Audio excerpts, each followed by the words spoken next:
Good morning, everybody. I can't actually see, but I'm glad we have an audience after last night. I hope people had a good evening.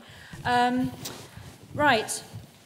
I'm going to gently start the day, I think, with an easy start, reinforcing many of the messages that we heard yesterday with some data and some research.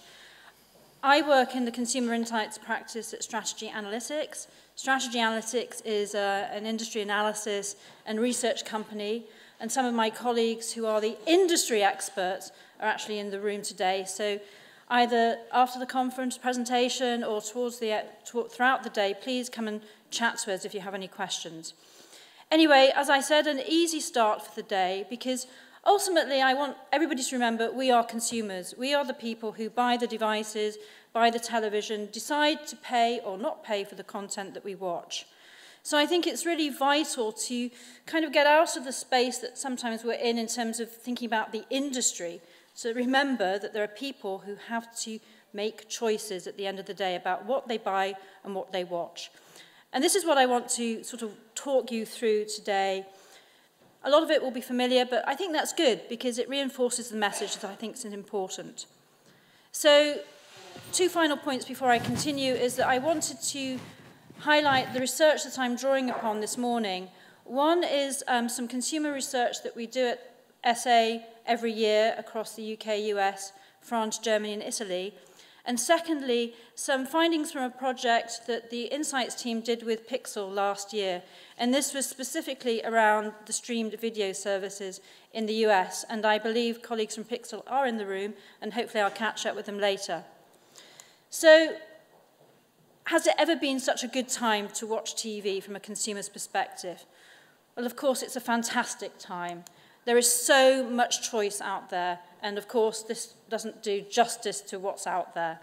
And I think, from television, what I mean is any kind of content that you watch, whether it's on a traditional TV screen or any kind of TV-enabled device or on your smartphone, whatever, it's that kind of content. When you talk to people about what they watched on television last night, it could have been a live broadcast, or equally now could be something that they've caught up on catch-up. Did you see Happy Valley last night? No, I'm going to watch it tomorrow, or whatever. So that is the context in which I'm presenting, talking about television today. It is part of our social fabric. We saw a lot of this yesterday in terms of the number of screens that we're watching content on. Just some numbers out there. The installed base of TV addressable screens by 2019 was going to reach about 8.7 billion units that's globally. And we can also see the sort of household penetration of all of those TV addressable screens. It's also increasing. It's gaining traction. Perhaps not surprisingly, the UK and the US are leading the way with their kind of more sophistication in terms of using or watching video, and also generally having had higher disposable income in recent times. And again, what about content? And I think it's important to bear in mind, and this was said yesterday, that what people say and what they actually do, there is often a slight divide there. But we asked people what was the most important kind of content. And not surprisingly, it's movies, news, and drama. Documentary and sports follow. But in terms of what are they actually watching, well, 71% say they're watching movies, 70% TV episodes, and 52% news. Just 33% say they're actually watching full-length sporting events. Regionally, there's a little bit of a variety. US and UK watch more TV than films. European countries, the consumers are saying that it's the reverse. They're tending to watch more films than TV. And news is big in Germany. Sorry, have I just gone? Okay. So how are they watching the content on different screens? Well, overall, we know that 77% of time watching TV, whatever that is actually on a TV screen, the traditional TV screen. But in terms of looking specifically about how content is looked at, you can see here long form tends to go on the old kind of bigger screen format, and it makes complete sense. No surprises there. And especially when you start looking at user-generated content or small videos or playing video games, you know, those smaller, more immediate devices which are closer to your human body and your hands, it inevitably makes sense. And of course, younger age groups are more likely to be using those devices. Not only is there more personal content, it's what they own. They have more control over that, away from mum and dad. So inevitably, that is what we'd expect to see. But having said that, the under 35 is still more than 50%, they're spending more than 50% of their time watching content on the old-fashioned TV screen. So, as we saw yesterday, you know, moving from linear to more stream services inevitably means using more devices. And that's really because they have to get the content that they want. You can't just get it through your traditional broadcast channel anymore. You have to look elsewhere. So, when we're asking how they're using or watching stream services, sorry, this has got a mind of its own.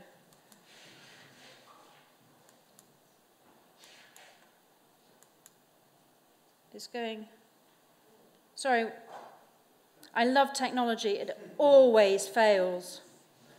Actually, I don't need to see it, you've seen the whole presentation, so we can just, sorry, can we go back to the start, please? No, it's just completely going, it's right, I'll sit down. No, she's not clicking, there's no one clicking, so it's doing it itself. Can you reset it? I can't speak that quickly. I can speak fairly quickly. Where do you want to go back to, Clare? I complete, where am I? Go back, no, back, that slide. Yes, thank you. Okay. Giving her back the, oh, that's gone now. Do I make up some time extra? Yes, don't worry, we'll give you extra time, don't worry. No, we're not touching anything, Marissa.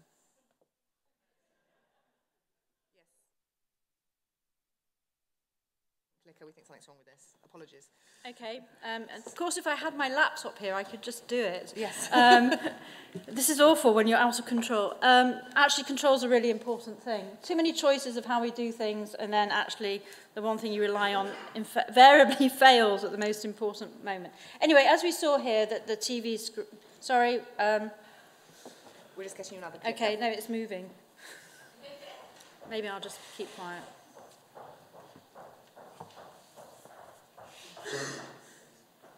Thanks, Marissa. Okay. Yeah, we'll take that one. Can we get going, or is it connected? Let's give it a go. Okay, right. There we go. Brilliant. Thank you. Thank you for bearing with us. Okay, so I think I was here. So as we move towards multi-device, again, we're seeing a significant penetration of those non-traditional TV formats. You know, there are significant percentages there of how people are watching OTT and stream services.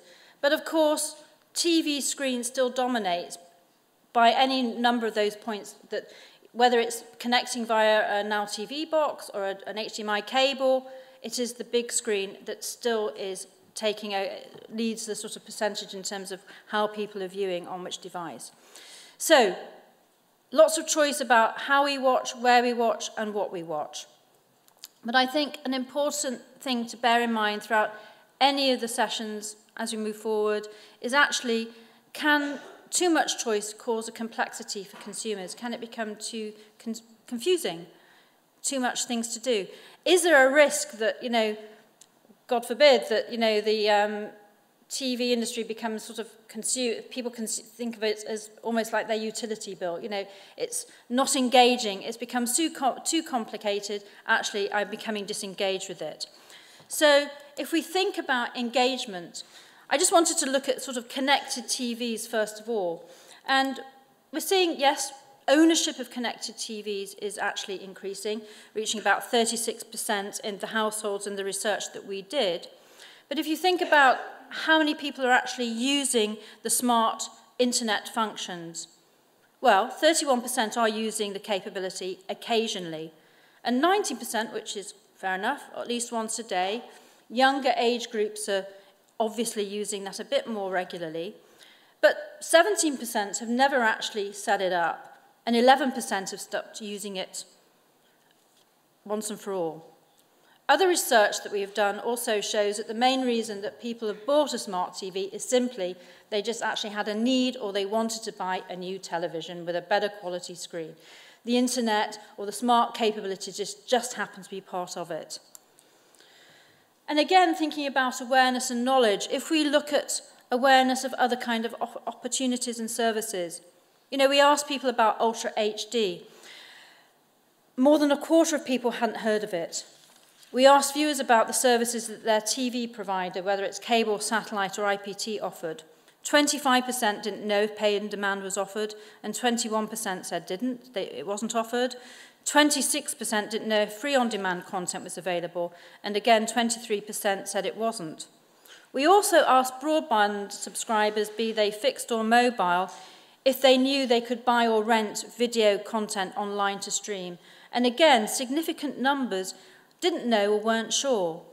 So what does this actually mean in terms of how information is communicated to either your existing subscribers, potentially new customers? People don't always hear or recognise what people are talking about or know how to find things. Given all the different options available, I think it's very important for us to understand what is driving choice. And in the project that we did with Pixel last year, we specifically looked at what was driving choice of OTT and stream video services in the US. As part of that project, we undertook a discrete choice exercise which looked at the drivers of choice for those different services.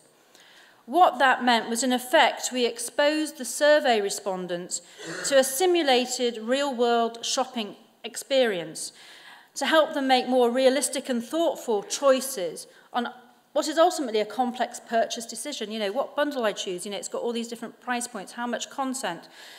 Do I want HD, do I want SD? All of these things make it quite complex for people to choose. And what choice modelling does is it allows us to implicitly measure the roles that different aspects of a product or service actually play in the decision process. One finding, not surprising, price and price method. And what I mean by price method is whether it's something rental or subscription, whether it's monthly or yearly, does it include ads, is it without ads? Significant driver of choice for all of that. Not rocket science.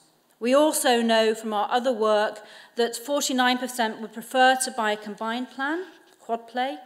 69% want a la carte channels, although they don't really want to pay more for it. You know, they'll do it if it's less, if it means their overall bill is less than they're currently paying. But I think there's ways around that. And 77% want predictability of their monthly outgoings. That's important. Coming back to the discrete choice, we also see that content collectively was the most important driver of choice when looking for the service of preference. And what we meant by content and collectively, they could be related to anything, whether it's the size of the content library or the specific content type.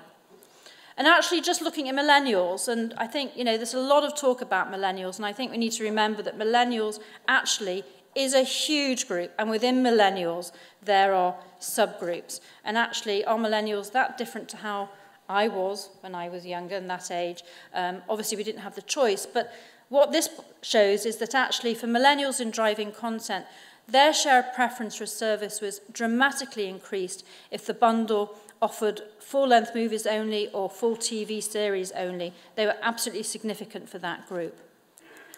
So content is really important, but getting the desired content on the screen presents challenges.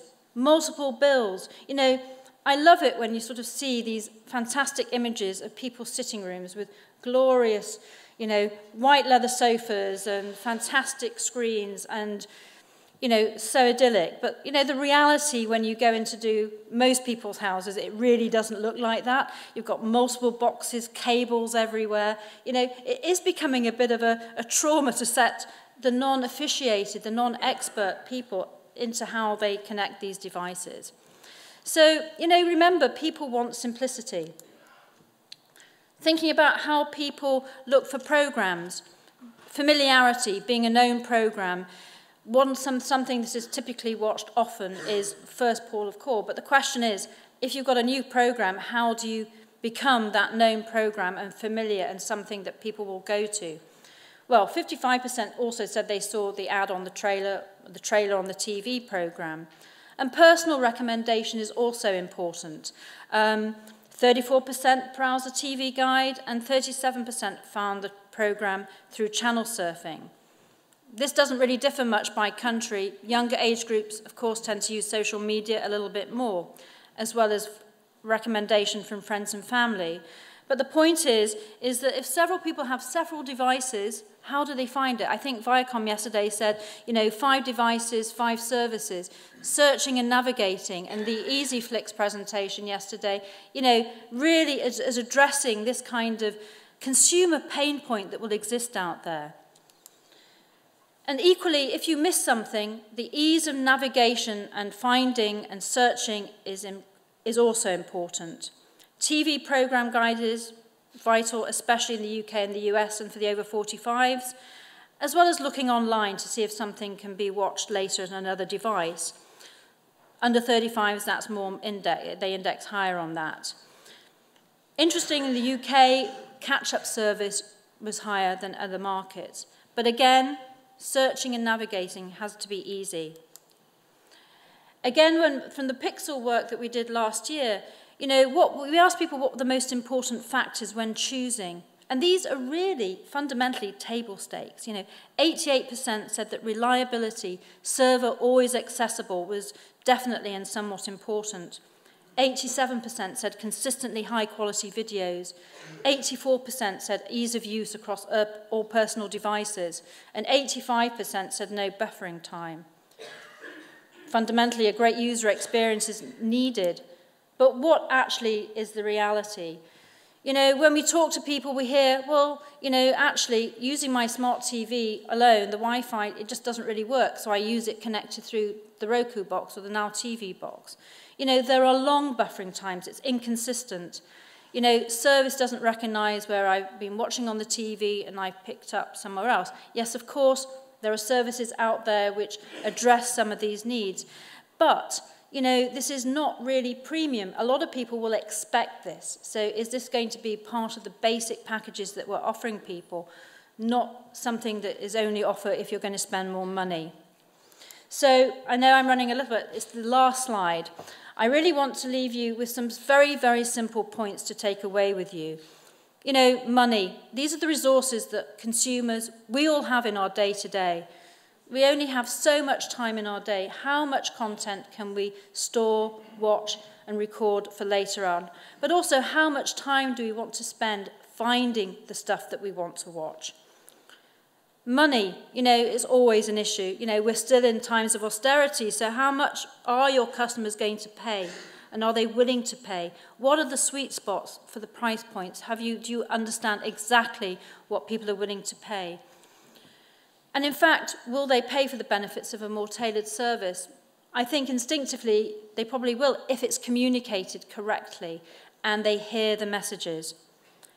Energy, and people don't often talk about energy, but it's not always about time. Sometimes you just think, can I be bothered to actually do what is a quite cumbersome, painful task of finding the content? If it is so difficult or boring, people will just think, oh, I can't be bothered, I'll just watch what I always watch or used to watch. I won't look for that new content. Multiple anything means potential for multiple pain points. Information, I think we've seen earlier, and I think there's always a danger, clarity of communication to existing subscribers, potentially new subscribers, what messages are heard, what resonates. It's vital that if services are being offered, people need to know about them and they need to know how to use them. And finally, space. I'm not talking about the final frontier here, but the living room, the place in which people watch television, or if they're in the living room or elsewhere, the reality of the aesthetics of the devices that people are going to be using. On that note, and I'm sorry I've run a bit over, thank you very much for your time. If you've got any questions, please, grab me afterwards or anybody. We're here for the rest of the day. Thank you.